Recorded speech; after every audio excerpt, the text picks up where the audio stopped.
Picture चालू करो बे। चलो भाई देखो अब मैं क्या करता हूँ। अभिनय भाई बख्शने का मूड तो है नहीं किसी का सरकार का।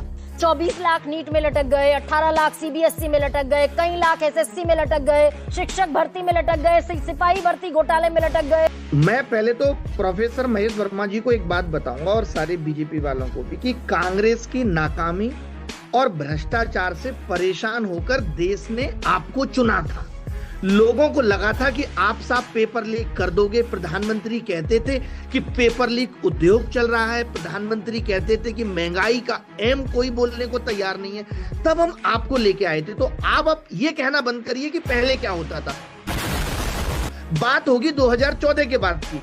अभी प्रोफेसर साहब थे एनसीईआरटी के डायरेक्टर, उन्होंने खुद कहा कि सीबीएसई हुआ करती थी, यानी आपने उस सीबीएसई को आज खोखला बना दिया।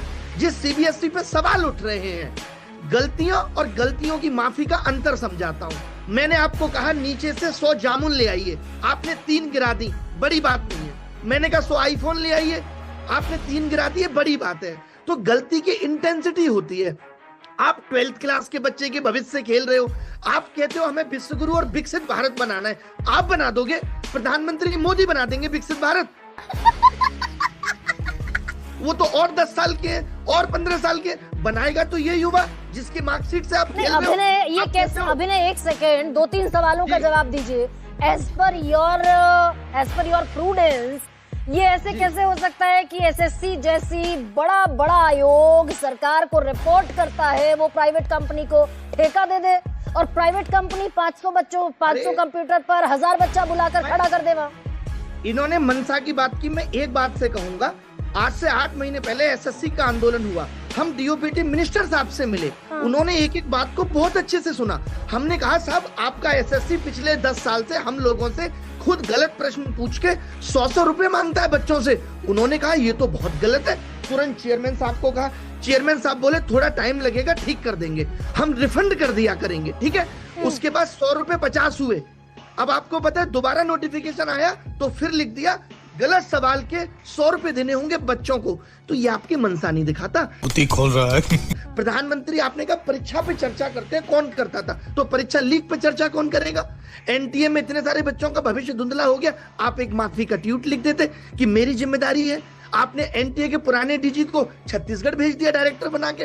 आप किसी का इस्तीफा नहीं लोगे। देखिए ये सिस्टम। अच्छा एक सेकेंड अभिनय, ये धर्मेंद्र प्रधान को, अभिनय एक सेकेंड, हाँ। ये शिक्षा मंत्री को पता होगा कि 17 फरवरी से एग्जाम शुरू हो रहा है, 9 फरवरी को नोटिफिकेशन दे दिया, ओएसएम से इस बार मार्किंग होगी। कोई तैयारी नहीं, कोई किसी तरह की ट्रेनिंग नहीं शिक्षकों की, और हफ्ते भर पहले आप ओएसएम से मार्किंग करने का नोटिफिकेशन जारी कर देते हैं। ये तो अच्छी बात है कि आप कुछ अपडेट कर रहे हो, ओएसएम ला रहे हो भाई, हाँ। डिजिटल इंडिया है। बट आपका ओएसएम फेल हो जा रहा है।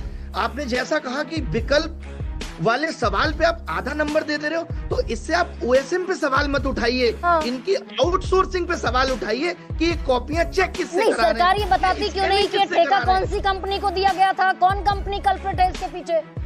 वही ये इनकी, क्योंकि यहाँ पे क्या होता है ना, जैसे आपने एडीक्यूटी में देखा, तबेले में सेंटर दे दिया। अभी एक बंदा पकड़ा गया है, न्यूज में बहुत वायरल था, वो कह रहा है कि हमें ऊपर तक पैसा पहुंचाना पड़ता था। ऊपर तक बोल रहे कि हमें पैसा पहुंचाना पड़ता था। यही सेम एडीक्यूटी के टाइम पे भी था कि किसी को भी सेंटर दे दो, सेंटर को पैसे नहीं मिलेंगे। सेंटर लेने के लिए उल्टा सेंटर पैसे दे रहा है ताकि वो 10 बच्चों का सिस्टम हाईजैक करके उनसे पैसा भी कमा सके और ऊपर भी दे सके। नहीं नंगा करके नहला रहा। तो ये सिस्टम पूरा खोखला बन गया। जब शिक्षक भर्ती ही इस आधार पे होगी तो शिक्षक कॉपी क्या चेक करेगा? आपने देखा कितनी शिक्षक भर्तियों में घोटाला हो रहा है। और ये कह रहे हैं कि जी न्याय मांगने चले जाओ। अरे न्याय मांगने के लिए प्रूफ तो हमें आपसे ही चाहिए। अच्छा, इन बच्चों का गुनहगार कौन है? अभिनय 1 सेकेंड। अब तो क्योंकि वो रीवैल्यूएशन वाली विंडो भी मेरे ख्याल से बंद हो गई। 75% मार्क, 75% नंबर जिस बच्चे ने स्कोर नहीं किया और उसने जेई की, आईआईटी की, ट्रिपल आईटी की परीक्षा दे रखी है, वहाँ 95% नंबर लाकर बैठा है। लेकिन ये पहली शर्त 75% की ओएसएम के चक्कर में नहीं पूरी हुई। क्या होगा उस बच्चे का? बिल्कुल वही तो इनको जिम्मेदारी लेनी चाहिए थी। और ये ऐसा नहीं है कि एक दिन में सिस्टम खराब हो गया और एक दिन में, जैसा ये कह रहे हैं कि लोग आकर के सरकार को बदनाम करते हैं। ठीक है, साहब, अब ऐसे में सालों से आलोक शर्मा, अत्याचार सह रहे हैं। आलोक शर्मा, और तरुण, इतना ठीक है, अत्याचार अभिनय। हुआ है बहुत सालों से, तब हालात यहाँ तक पहुंचे। ठीक है अभिनय, नहीं हुआ ये ठीक है सब। अभिनय। बस रुला दिया ना बेचारी को।